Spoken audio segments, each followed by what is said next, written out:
Welcome back. Today, this one is about the back. The posterior chain, if you will, particularly the glutes. Now, the glutes are one of the strongest muscle groups that you have in your body, and they also really help with your overall strength and fitness. When you have strong and well-developed glutes, gluteal muscles, the back, rear end, posterior, whatever you want to call it, if your booty is in shape, you have a better chance of being in shape overall. Now, you want to build these muscles up because a lot of things that we do in our daily function, we rely on our glutes and don't even know it.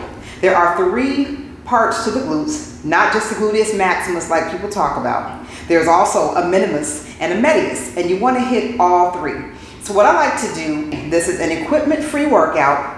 You can use just stretchy bands that are available on Amazon or anywhere else. Now, I personally have 3 different brands that I use, and when I show you how these look, you're going to laugh. But the good thing is, usually when your bands are worn out, that is a sign that you are getting stronger. So that's a great thing if you have to replace them. Now I'm going to show y'all. I'm going to start with my favorite. This one, the glute loop. This is by Brett Contreras, BC Strength, and I'll tag him in the video. But I really like his products. He has wonderful products. He knows what he's talking about when it comes to gluteal development and overall fitness, especially for women who want to maintain a more feminine physique. So I do like to use these products that he sells and recommends. But look at this. This bad boy is coming apart. It is shredded. The rubber is coming out. This is the inside. This is a good sign. If your glute bands are being worn out, if they're fraying, that means that you are getting stronger. So what you end up needing to do, because this is the biggest resistance one that he has, I'm probably just going to have to get another one and use more than one at a time. I currently use 3 or 4 bands at a time right now, but that's because I've been working my glutes for a while. If you are just starting out, 1 band is fine, and you don't have to use one that has the strongest resistance. So you can get one, this is probably it. So as you can see, usually the smaller the loop, the more resistance it has. That's not always the case, but it's usually a good rule of thumb. So if you can see how much give, how much more slack is in this one versus this one, it's a good chance that this one is not going to provide as much resistance. So you can start off with one that has a light resistance, and usually the description in a product will tell you if it's light, heavy, or medium. So this one, I just use this as a supplement. I don't use this one by itself because I really don't feel anything with it. But as you can see, it's coming apart on the outside and on the inside. Another good sign. And if you do have a little bit of leg and glute strength, I recommend something with a moderate resistance, like this one. So I'm going to compare this to this one. So you can see it's got slightly less slack versus this one, which is drooping the lowest. And it's also got more slack than this one, which this one now droops the lowest and this one is the highest. So usually, if you can see the 3 tiers here, light, medium, and heavy. So usually if it has a tighter loop, you're going to get the best workout because it's going to give you the most resistance. If you are not very well developed in your lower body strength, that is okay. These bands are wonderful. And if you get too strong for one, like I did, just do more than one together and it will increase the resistance and you'll feel the burn again. If you, this one, I popped the other label off.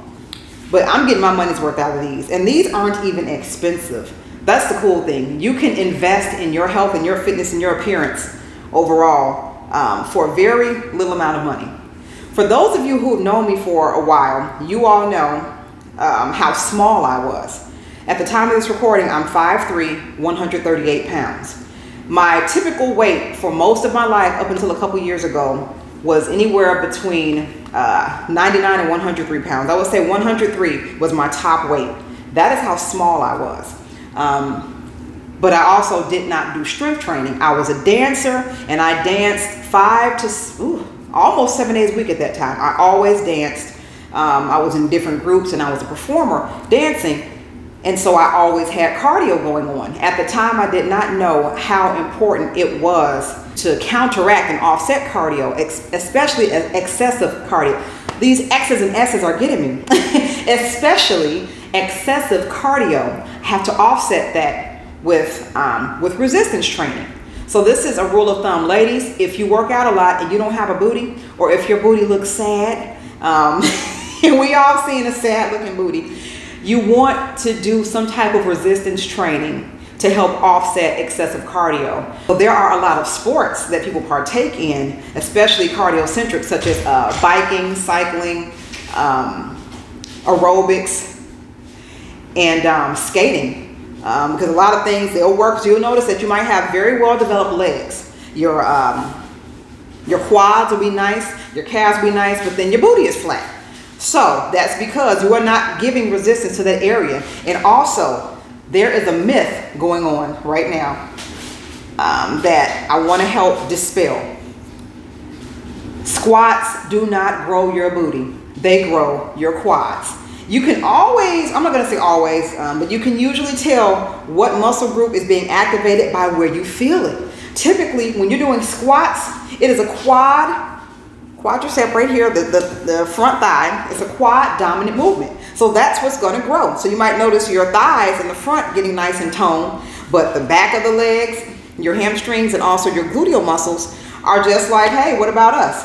So you want to make sure that if you don't feel it, chances are it's not getting worked. So here's what you can do with no equipment, just a couple of $20 bands to help grow your glutes. Something that I see in you, I like that you know it too, the way that you do what you do. Now, just as a point of reference, a way to know if you're isolating your glutes and if they are getting a good workout is by the range of motion that you have in your leg. So I'm going to demonstrate what I mean. If you happen to have, ouch, stabbed myself here, a workout bench, or you can even use a stable surface. I do not recommend using the sofa because the cushions are a little bit too cushy. You can even do this on the floor. Not a hard floor, but like if you have a mat, a yoga mat is fine. Or even you can, like what I do is sometimes if I'm on the floor, I'll put some thin pillows under my knees because you don't want to put too much pressure on the knees against the hard surface. But that's really what you want to do. And so what you want to do, you're going to get kind of square here, your hands and knees, and you want to lift your leg. The more range of motion, so the higher or lower you can go, the better activation in the muscle you're going to get. So what you want to do is you want to make sure that first of all, you're square on your surface. Pull in your core and see what your range of motion is. And it's good to do this with body weight first. And what you want to do to really activate that posterior chain, this back area here, you want to flex your toe, not point. I recommend flexing it because you want to kick up. So if your heel is the first thing up, meaning your foot is typically flexed, you're going to just add that much more activation to those muscles and make your workout more effective. So what I recommend doing is just try to do some regular heel kick-ups until failure. And until failure means until you can't do anymore. So let's try this. And as you see, you get a good range of motion. And where I'm feeling this is in my hamstring. I'm feeling this like right up in here. And the higher you kick your leg up, the more you're going to feel it. And when you get higher, you're going to eventually get right here under the cup of your butt. That's what you want to feel. So when you add resistance, so I'm going to put on a band. I'm going to put on my black one, my favorite one, because it's giving me the most resistance. If you are a beginner, use a lighter resistance. Don't try to run before you walk. You'll mess around and flip yourself over. There are some funny stories about that.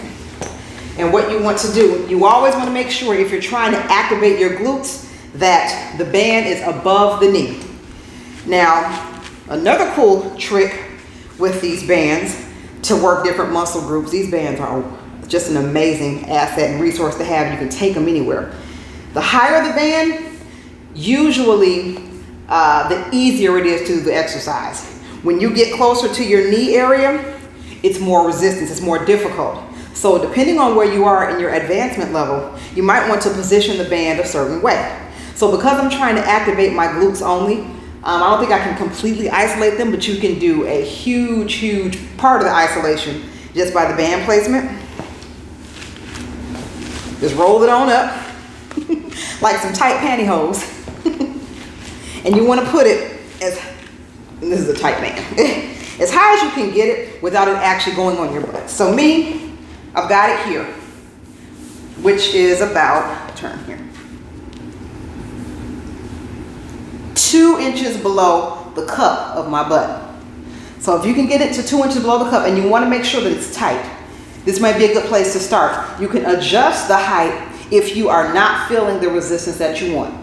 But a good place to start is just below the cup of your butt. Now I'm going to do that same motion with the heel leading it and see how much range of motion I can get. Now keep in mind, when you are doing it with just your body weight, you are going to get better range of motion than when you have resistance, because you have that resistance working against you. So let's try this again. Kick straight up. So as you see, it's more difficult to kick straight up because you have this working against you, pulling you down, and that's wonderful. But I'm feeling 90% of this in my glute. That glute muscle is activated. That's what we want. So let's try to get 20 in a row. If you can't get to 20, do what you can while maintaining proper form. You don't want to hump your back. We don't want to do that. It's not the cat-cow like in yoga. We don't want to do that. You want to be squared as possible depending on the surface. I'm on a very thin bench, so I'm trying to compensate for that. But usually you can even open your knees more if you're on a flat surface, a wider surface, and that will be even great because you'll be completely square. I am not completely square because I am on this bench for demonstration purposes. So you want to make sure that you are at least square and that you're not feeling any pain or any type of odd tension in your body. Listen to your body. So let's do it. Let's try to get to 20. Let's get it.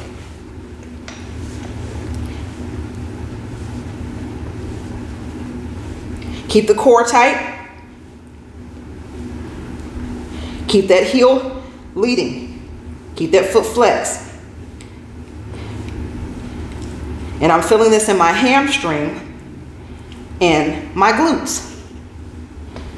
I lost count, but I'm going to assume I did 20. And then you want to do the other side. So I'm going to turn this way. Again, find a good place to stabilize yourself if you're on a bench. If you're on the floor, then the floor is a stable surface. If you're also on the floor, you want to have your knees slightly wider for perfect squaring. A good rule of thumb for being square is shoulder width. Your shoulders are a wonderful gauge for so many things. But let's get it on the other side. Let's hit 20. Also, you'll notice that it will be easier to do on one side than the other. Usually your more dominant side is going to be your stronger side, and you can do more reps on that side. Like for me, I'm right-handed. The hand you write with is usually your dominant side. The same is for the rest of your body. Don't know why, but that's how it is. So you'll notice that it's more difficult to do exercises on your least dominant side. So this is my left side, and I feel the burn sooner than I do on my right side. Like this side is actually burning already, whereas the right side, not so much. So if you notice that you feel a burn more quickly on one side than the other, that's why. 9 times out of 10, it's your less dominant side that feels the burn the soonest. So what I recommend doing is starting with your least dominant side. So what you're going to do, you do it to failure. You want to set yourself up for success. So I would typically start, like when I'm actually doing my sets in my personal workouts, I start with my left side. I see how many reps I can do on the left side first. And that will determine how many I make the right side do. Because my right side is my dominant side, I might be able to get to 40 or 50, then get to the left side, I'm like, oh my God, 10, and I'm ready to fall off. So you don't want to do an uneven number of reps on your sides, because you'll end up with one side more developed than the other. And that will look that way. And nobody wants a big old booty cheek on this side and a little sad one on the other side. We don't want that. So instead of trying to push yourself to do 1,000,000 reps because you got it on your dominant side, just do it evenly and get an even growth. There will be a part 2 to this, but I would love to know what y'all think about your dominant and your least dominant side. Also, how many reps did you do What kind of resistance are you using? And how do you feel afterwards? Let me know. Have an awesome day. Something that I see in you. I like that you know it too. The way that you do what you do.